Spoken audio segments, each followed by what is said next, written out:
This video mainly introduces the collection and detection process of intestinal lavage fluid, fecal swab and whole blood samples of InCycle automatic nucleic acid analysis system. 1. Checking and preparation. Open the kit and check if the components are complete according to the instruction.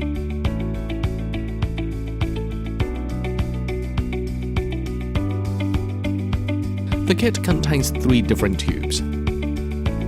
Tube 1 and Tube 2 are 2 kinds of sample preservation solution, and Tube 3 is a sample treatment tube.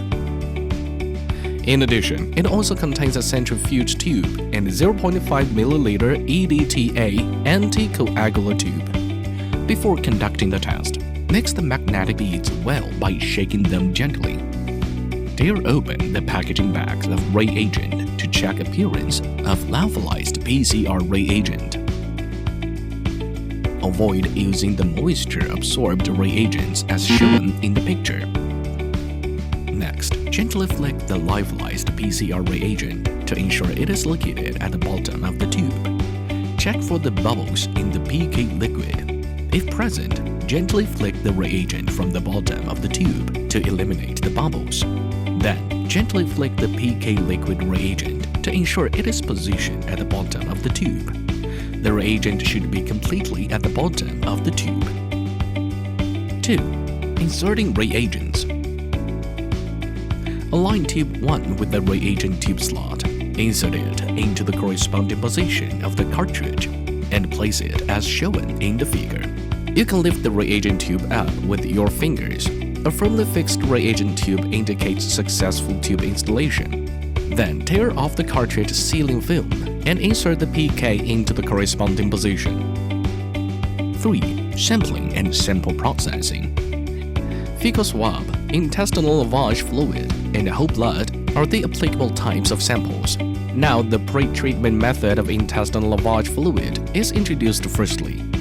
After collecting the intestinal lavage fluid, use a 0.2 ml disposable dropper to transfer 0.2 ml of fluid into tube 3. Tighten the cap securely and centrifuge it at 12,000 rpm for 2 minutes. Once done, carefully discard the supernatant, retaining the bottom precipitate. Next, replace the dropper and add 0.6 ml of the pre-treatment solution from tube 2 into tube 3. Tighten the cap and place tube 3 into the vortex mixer for 3 minutes, ensuring thorough mixing of the precipitate with the pre-treatment solution. After vortexing, centrifuge tube 3 at 12,000 rpm for 2 minutes to obtain the processed sample. Then use a new disposable dropper to collect the supernatant up to 200 microliter mark, which can be used as a sample for testing. Now, let's discuss the pre-treatment method for fecal swab samples. Gently dip the head of the disposable swab into the fecal sample until it covers approximately 1 second to 2/3 of the head surface. Thoroughly mix the swab in tube 1. Using a disposable dropper, transfer 0.2 microliter of the fecal mixture from tube 1 to tube 3. Tighten the cap and centrifuge tube 3 at 12,000 rpm for 2 minutes. Carefully remove tube 3 and discard the supernatant, retaining the precipitate at the bottom. Carefully replace the disposable dropper. Add 0.6 ml of the preservation solution of tube 2 to tube 3.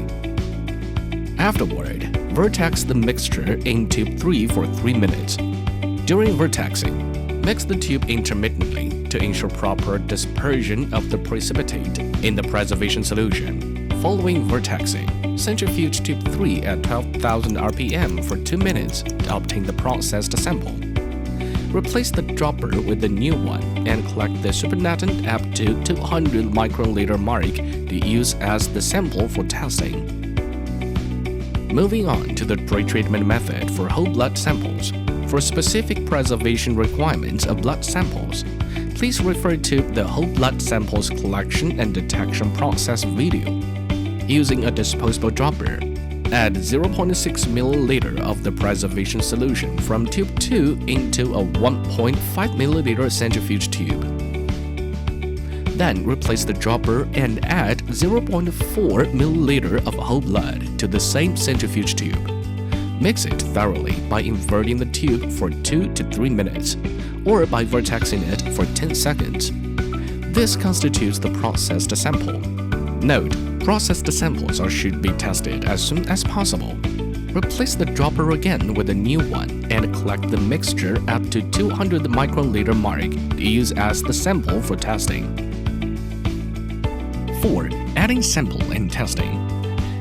Add 200 microliter of the sample supernatant or mixture dropwise into the chamber of the centrifuge sample compartment, and click the red exit button to exit the sample drawer. Place the cartridge in the analyzer in the order of left sample compartment, right PCR. Hold the buckle to the right, click the red exit button to enter the sample drawer, and click Test, followed by Next.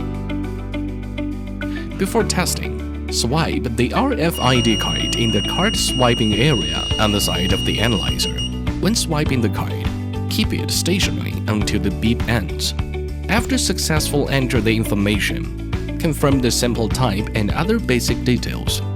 Then follow the analyzer prompts and click the button in sequence to start the test and proceed accordingly. 5. Threshold adjustment and interpreting the results. After the test, please confirm the application curve before uploading the report. If you need to adjust the threshold, please refer to the threshold adjustment operation video. After confirming the results, click Audit OK. Subsequently, you can view and print the test report in the InHub software. Note: only approved results can be viewed and printed. 6. Cartridge handling. Click the red exit button to exit the sample drawer, and affix a seal sticker, yellow, to the surface of the cartridge.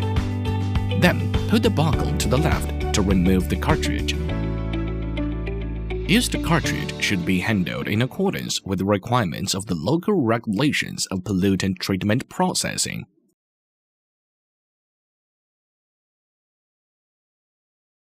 G-Links.